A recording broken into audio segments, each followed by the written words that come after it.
എല്ലാവർക്കും ബിരിയാണി എന്ന് പറഞ്ഞാൽ ഭയങ്കര ഇഷ്ടമല്ലേ. അപ്പം നമുക്ക് വളരെ എളുപ്പത്തിലൊരു ബിരിയാണി തയ്യാറാക്കാൻ പറ്റുവാണെങ്കിൽ നമ്മളതല്ലേ നോക്കുക. അപ്പോൾ ഇന്നത്തെ വീഡിയോ എന്ന് പറയുന്നത് അതുപോലെ തന്നെ വളരെ എളുപ്പത്തിൽ തയ്യാറാക്കാൻ പറ്റുന്നൊരു വീഡിയോ ആണ്. പ്രത്യേകിച്ച് ഇത് കുക്കർ ബിരിയാണി കേട്ടോ. കുക്കറിന് നമുക്ക് ജസ്റ്റ് ഒരു അടി അടിച്ച് കഴിഞ്ഞാൽ നമ്മുടെ ബിരിയാണി റെഡിയാവും. അപ്പോൾ അത്രയും സിമ്പിളായിട്ടുള്ള ബിരിയാണി എങ്ങനെ തയ്യാറാക്കുന്നത് നമുക്ക് നോക്കാം. ഇതിനു മുമ്പ് നിങ്ങളൊരു വീഡിയോ കാണാത്തവരാണെങ്കിൽ എന്നെ സപ്പോർട്ട് ചെയ്യാൻ വേണ്ടിയിട്ട് ഒന്ന് സബ്സ്ക്രൈബ് ബട്ടൺ അമർത്തുക. അപ്പോൾ നമുക്ക് വീഡിയോയിലേക്ക് കിടക്കാം. ഞാനിവിടെ 5 ലിറ്ററിൻ്റെ കുക്കറാണ് എടുത്തിരിക്കുന്നത്. നമ്മുടെ കുട്ടികൾക്കൊക്കെ പെട്ടെന്ന് ഉണ്ടാക്കി കൊടുക്കാൻ പറ്റുന്ന ബിരിയാണി കേട്ടോ.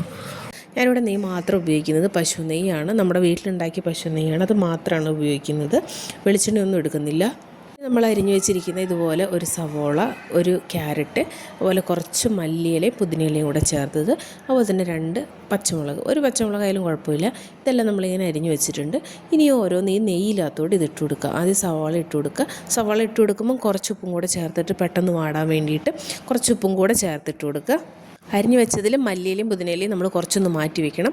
ബാക്കി ക്യാരറ്റും ഇതൊക്കെ ഇട്ടിട്ട് നമുക്ക് ഇപ്പോൾ തന്നെ ഒന്ന് വാട്ടിയെടുക്കാം. ഇനി അതൊന്ന് വാടി വരുമ്പോൾ അതിനകത്തേക്ക് നമ്മുടെ കസ്കസ്, കറുവപ്പട്ട, ഗ്രാമ്പൂ, ഏലയ്ക്ക ഇതെല്ലാം ചേർത്തൊന്ന് മിക്സ് ചെയ്ത്, അതുപോലെ തന്നെ തക്കോലവും കൂടെ ചേർത്തിട്ട് നന്നായിട്ടൊന്ന് മൂപ്പിച്ചെടുക്കുക. പിന്നെ കുറച്ച് പെരിഞ്ചീരവും കൂടി ഇടണേ.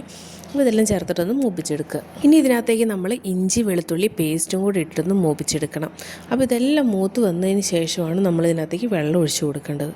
ഇനി നമുക്ക് ഇതിനകത്തേക്ക് വെള്ളം ഒഴിച്ചു കൊടുക്കുമ്പോൾ അതിൻ്റെ അളവെന്ന് പറയുന്നത് 1 കപ്പ് അരിക്ക് 1.5 കപ്പ് വെള്ളം, അതാണ് അതിൻ്റെ അളവെന്ന് പറയുന്നത്.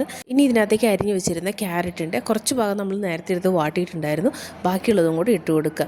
അതുപോലെ തന്നെ വെള്ളം നമുക്കൊരു 1/4 കപ്പും കൂടെ അഡീഷണലായിട്ട് ആഡ് ചെയ്യാം. കാരണം നമുക്ക് കുക്കറിനകത്ത് അടിച്ചെടുക്കുന്നതുകൊണ്ട് അരിയുടെ വേവ് അനുസരിച്ച്. അരി നന്നായിട്ട് കുതിർത്ത് വെച്ചതാണെങ്കിൽ നമുക്ക് പ്രശ്നമില്ല, പെട്ടെന്നാവും. ഇത്രയും കറക്റ്റ് വെള്ളം മതി. ഇനി അല്ലാന്നുണ്ടെങ്കിൽ കുതിർക്കാത്ത അരിയാണെങ്കിൽ നിങ്ങളൊരു 1/4 കപ്പ് വെള്ളം കൂടെ എക്സ്ട്രാ എടുക്കണം. പിന്നെ അതിനകത്തേക്ക് കുറച്ച് നാരങ്ങ നീരും കൂടി ഒഴിക്കുക കേട്ടോ, ഒരു പുളിരസത്തിന്. പുതിനയിലയും ക്യാരറ്റും എല്ലാം ഇട്ട് വെള്ളം തിളച്ച് വന്നിട്ടുണ്ട്.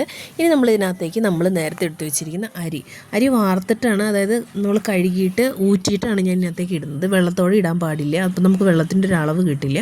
അപ്പോൾ വെള്ളത്തോടെ അല്ലാണ്ടാണ് ഇടേണ്ടത്. അപ്പോൾ നമ്മുടെ കുക്കർ ബിരിയാണിയുടെ പരിപാടി കഴിഞ്ഞു. ഇനി ഇത് അടച്ചു വെച്ചിട്ട് ഒറ്റ വിസിൽ മതി. ഇനി അല്ലാന്നുണ്ടെങ്കിൽ ഇത് തിളച്ച് വന്നതിന് ശേഷം നിങ്ങൾക്ക് അടച്ചു വെച്ച് വേവിക്കാം. ചെറിയ തീയിലിട്ടിട്ട് അടച്ചു വെച്ച് വേവിക്കാം കേട്ടോ. അപ്പോൾ നമ്മുടെ കുക്കർ ബിരിയാണി നിങ്ങൾക്ക് ഇഷ്ടമായെങ്കിൽ എൻ്റെ വീഡിയോ സബ്സ്ക്രൈബ് ചെയ്യാൻ മറക്കരുത്, ലൈക്ക് ചെയ്യാനും ഷെയർ ചെയ്യാനും മറക്കരുത്. അപ്പോൾ താങ്ക് യു.